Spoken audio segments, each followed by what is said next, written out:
Spring of 23, you end up coming here as the offensive coordinator. Yeah. Just talk about how that came about. Joel Lamb, who's still over at Harvard, been there a while, played at Harvard, been coaching for a while, had a connection here and told me the offensive coordinator job was open. And I'd been the running backs coach at Harvard for 5 years. Because of how great of a place it is, there wasn't much transition on staff, right? So there wasn't really much room for any upward mobility while my time there. I knew I wanted to get back to calling plays and get back to coaching quarterbacks. So I took the position here, March of 23, and we had a coaching transition shortly thereafter. So I was going to ask him, we don't have to go into details, but if you want to talk about that. Probably here for 3 weeks, I want to say. We just finished our third or fourth practice of spring ball when the change happened. Basically, you were the interim at that time. Like, did you have to control everything from there on out? Yeah, we had to bring in a staff. You know, luckily being from this area and having coached in this area for a while, had enough connections. And Miles Allis, our defensive coordinator, and myself were the only two on staff when the coaching transition happened, and was able to bring in 4 other guys to help us get through spring and as the interim. And I viewed it as, look, like if I'm going to get the job, it doesn't matter what I say in a 1-hour sit-down interview. Like, this is my interview, right? And I always knew I wanted to be a head coach. So they always say be prepared for the job you want. So when the opportunity presented itself and they were like, you're in charge of the program, it was like, all right, let's go. We're going to do this thing. And we had a great spring, and I think just like kind of fit into who I was. Like, having gone through a coaching change multiple years in a row, I'm big on positive leadership and good energy and you know, high intensity and competitiveness at practice. And that's what we were able to do and create a great environment. Guys got better, had a great experience. I mean, like I said, I viewed that as my interview. If you want to just talk about, though, when you become the head coach, what is going through your head at that point? Yeah, like, you know, I listen to a lot of, you know, podcasts and interviews and clinics. People are always like, you have all these plans and then you get in the seat and it's like, all right, like, now what? You know, like, what do I actually need to do? And that's really what it was like. You have all these ideas and things you know need to get done and have to get done, and then you got to sit down and take a deep breath and be like, okay,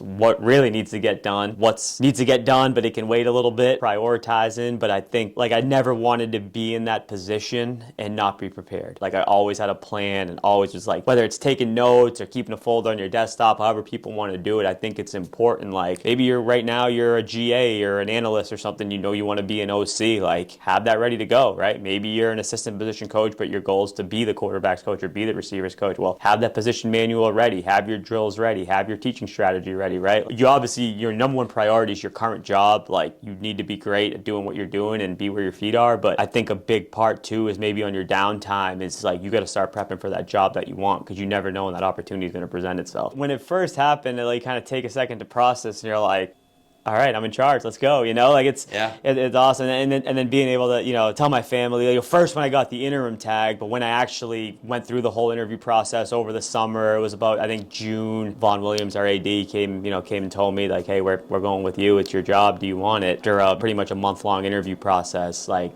that was awesome. That was awesome. Like, being told, like, hey, this is, you know, you got the job, you earned it through what you did, and, you know, you're in charge of the program. We were actually away for the weekend, and Vaughn called me, so I was actually with my family when I heard the news, so it was a really cool moment.